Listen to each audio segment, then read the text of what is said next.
Hi everyone and welcome back to my channel. If you're new here, welcome. My name is Lacey and this is my art channel. Today's video is another digital art video and it's another video on drawing foods with animals, which you may know are two of my favorite things to draw. If you didn't see the last one, it was chickens with desserts, and I'll put it in the iCards above if you haven't seen it yet. When choosing what to draw, sometimes it's hard to come up with what animal or food I want to depict. I'm not sure why, but I had the idea to draw bears. I initially wanted to draw bears with honey, but I wasn't feeling it 100% for this illustration. I think that when it's hard to come up with these ideas, I'll usually look at a mixture of sites and influences. I'll look at artwork on Pinterest and then I'll kind of sort of start coming up with some ideas. I also might look at reference photos of food or animals, and then sometimes I have some ideas in my head as well from just like past things that I've drawn or past influences. I feel like drawing these simplified bears, they almost look like teddy bears and they came pretty naturally to me without having to look at references. Though when I first started drawing, I didn't really feel like I had that skill to kind of come up with those ideas by myself, but the more that I draw, the more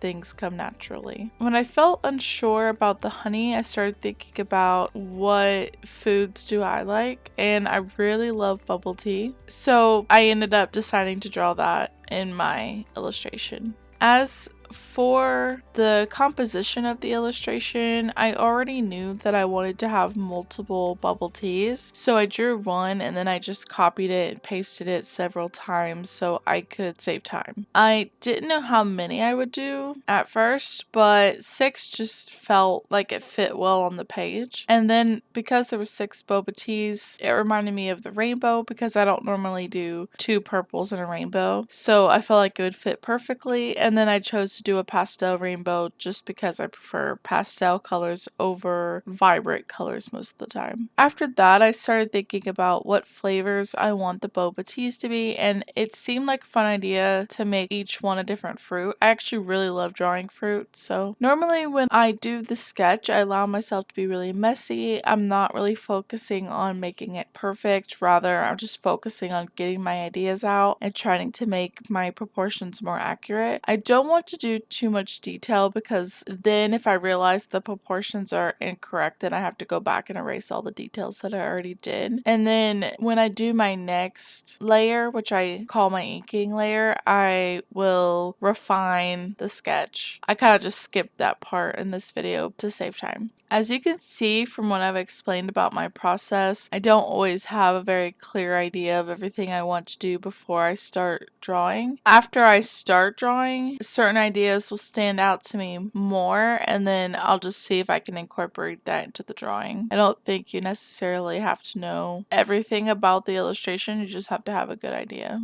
and it'll motivate you to progress. In my opinion, there's not really a right or wrong way to create art, so I just suggest that you do whatever feels natural. Just experiment until you find out what works for you. I'm not going to talk too much in this video. It's going to be a fairly short video this week. Like I said in last week's video, I have a craft that I'm planning for a future video, and so it's just taking a lot of my time. So I'm posting a few shorter videos until that one comes out. I've also been working on actually getting my listings up in my shop. I have talked about my shop very briefly in a past video. I'm planning to open a sticker shop. It's almost done, and when it is, I will talk about it maybe in next week's video. All of that does take a lot of time, so short videos until then. I hope that all of you enjoyed this video, and I hope that it inspired you to draw as well. You should let me know in the comments if you have any ideas of what I should draw next. You can let me know if you have a favorite food or animal that you'd like me to draw. If you made it this far, consider putting your favorite food or favorite animal emoji in the chat. And I thank all of you for watching this video. It was a lot of fun creating this illustration with you. I appreciate all of your love and support as always. Thank you for being a part of my art journey and letting me be a part of yours. I hope to see all of you in the next video. Keep creating. Goodbye now.